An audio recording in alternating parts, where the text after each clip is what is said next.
Alright, let's dive in and compare two legendary figures. You might not know Rostam, the great Iranian hero, so let me introduce him. Rostam is a larger-than-life warrior from ancient Persia, famous for his incredible strength and feats in one of its cities. Iran's epic poet, Ferdowsi, turned him into a superhero of stories, describing him with flair. Rostam was a champion in Sistan. I named him Rostam Dastan. Speaking of Ferdowsi, let's just say if it weren't for him, the Persian language might have faded away. He proudly wrote, "I toiled for 30 years, reviving Persia with this poetry." Rostam is a mythical hero with a mysterious backstory right from birth.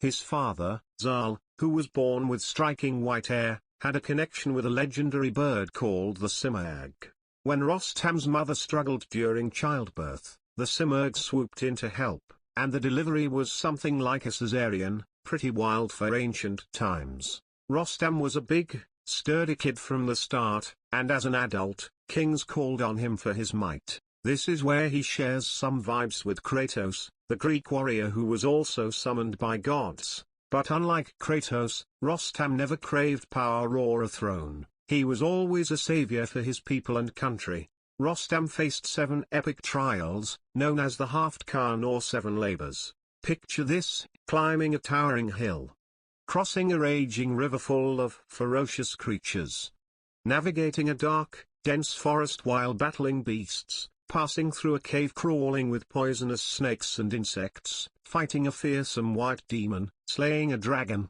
and finally facing an evil sorcerer disguised as a woman. Now, let me tell you one of the most heart-wrenching stories you'll ever hear about Rostam.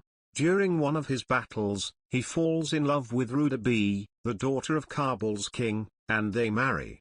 That very night, they share a bed, but the next day, Rostam has to head off to war.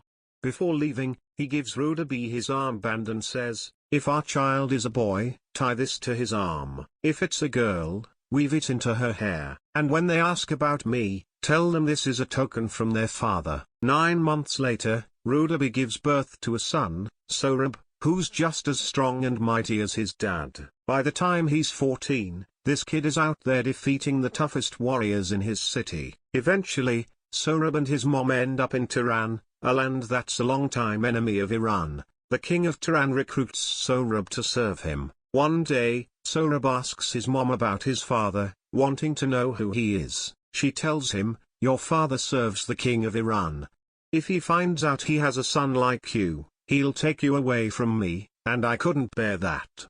But Sohrab's got big plans. He says, "I'll lead an army from Tehran, march to Iran, dethrone King Kaikavas, and put my father on the throne instead." So, Sohrab leads his army toward Iran, and just like that, after years apart, father and son end up facing each other on the battlefield, one from the army of Tehran, the other from Iran, without even knowing who the other is. As was the custom in ancient wars, the 2 champions from each army step forward to duel.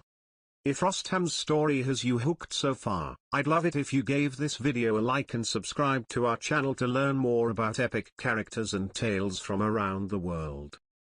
Now hear the clash of Sohrab and Rostam's might. More tales you've known, but heed this epic fight. Throw down that club, cast off that vengeful blade, strike down the war and violence you have made. My heart for you, it now with kindness swells, while on my face, a shameful teardrop dwells. Of grappling, our talk was the night before. I'll not be deceived, so try your tricks no more.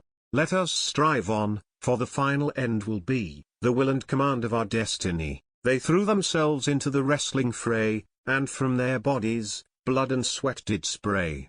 Sohrab's arm, with a mad elephant's might, lifted him from his place, and ended the fight. A water-gleaming blade he drew from its sheath, to take the head, and cut short life's last breath.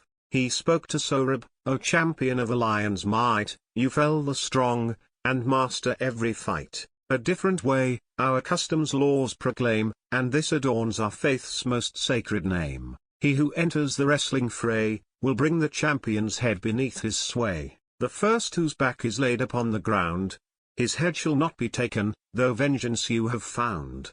The brave youth bowed to the elder's wise design, and found his words a sound so pure and fine. He loosed his hold and to the plain did pass, like a lion who walks past the deer in the grass.